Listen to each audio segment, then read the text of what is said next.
announced that it will give you a perspective. So I'm one of the co-founders of Sunshot Technologies. We do large-scale rooftop, commercial industrial projects both under OPEX, quasi-tech, CAPEX model. I think when I look at the rooftop sector per se, you can put it under three brackets. You have the small residential, which are like, say, less than 100 kilowatt. Then you have a lot of projects which are falling in the basket of, say, 100 to a megawatt, and then a megawatt plus. And if I just put, four criteria: technical, commercial, financial, and regulatory, because this gives us a prism through which to see that how this each of the segment is getting impacted, because it is important to understand that. Commercially, I think we all are convinced that rooftop solar makes sense. An asset that you put on your roof will pay you back without depreciation benefit within 4-5 years, and has a claimed life of 25 years. Even if it runs, say, for 10 to 15 years, because nobody has been around to see 25 years. Even if it runs for 10 to 15 years, it kind of makes commercial sense. I'm not even getting into the green benefit that is, that is required, or the whole world is getting behind. The challenge that typically comes is, I think, first I will start from the technical aspect, coming from a construction EPC background. What's happening is that, as you've seen in the previous panel, there's a huge downward pressure on prices. And beyond the point, the only innovation that has happened in this sector, I think, is price reduction. And price reduction has been from the perspective of compromising on material quality, reducing material quality, and a couple of players in the value chain going out of business. So the point I want to make is, price reduction comes at a specific cost. And the biggest risk that we typically see is that, or for the sector is, you're seeing a cyclone Fani coming in, or you have a cyclone Vanda, or you have high wind speeds. And apart from modules and inverters that everybody covers, I think the next most important element is actually the structures.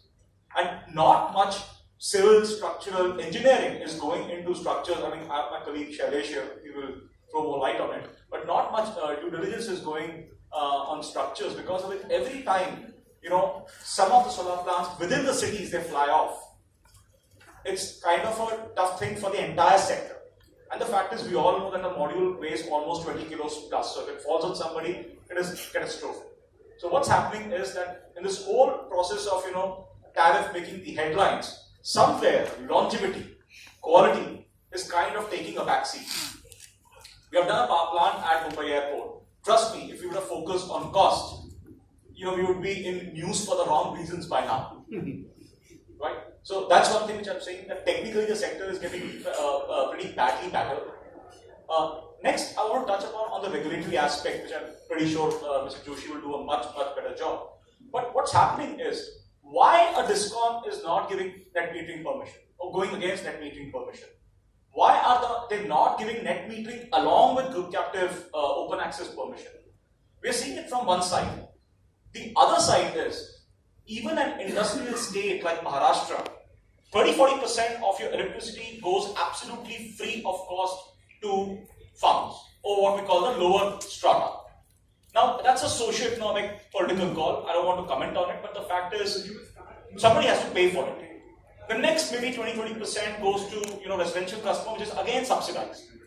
Then what happens is, the balanced industrial and commercial consumers in any state, Maharashtra, Karnataka, Tamil Nadu, they end up cross-subsidizing these low tariffs. And what is a rooftop solar plant or a group captive solar plant doing?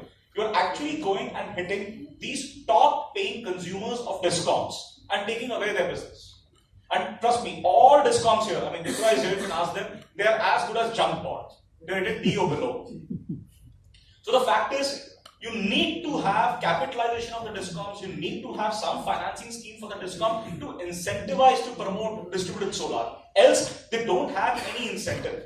So typically what is happening is, the right hand of the government is saying, I want to do solar, I want to be a part of International Solar Alliance. And the left hand is saying, but where do I have the money? I don't even have money to pay salaries for 3 months. Look at what happened to BSNL. So DISCOMs are no different.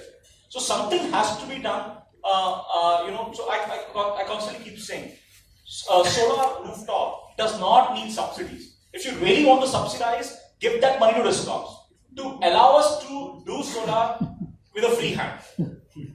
SECI doesn't matter. I mean, let the money go to discoms per se. And last, what I would like to touch upon is definition, definitely the financial aspect which people mentioned. But I think all IFC, SBI, PNB, all these funding that has come in, what is happening is it is going at the top echelons. It is going to entities which are BBB plus, AA kind of rated. These companies are anyway bankable. They don't need your low-cost funding. The low-cost funding is required for BBB plus, BBB net, and those kind of entities were not kind of bankable. And here I slightly differ from the financial community. The concern is NPAs, the concern is defaults. You look at the kind of default the top end of the company does, both in terms of volume and value. When I say volume, number of deals, and value in thousands of crores. And do a comparison of how many defaults an SME does, both in volume and value. Then we'll get a perspective that how financing for this particular sector has to be done. Because yes, it entails a bit of risk, it entails a little bit of business innovation, but the fact is, if we don't do it, if people don't stick their neck out and figure out how to manage and mitigate this risk, this sector flourishing will be a tough thing to do. But then still, I'm quite positive because I know many entrepreneurs like us are pushing the envelope, and everywhere that people see challenges, if you take a contrarian view, that's where you are able to build a business and scale a business.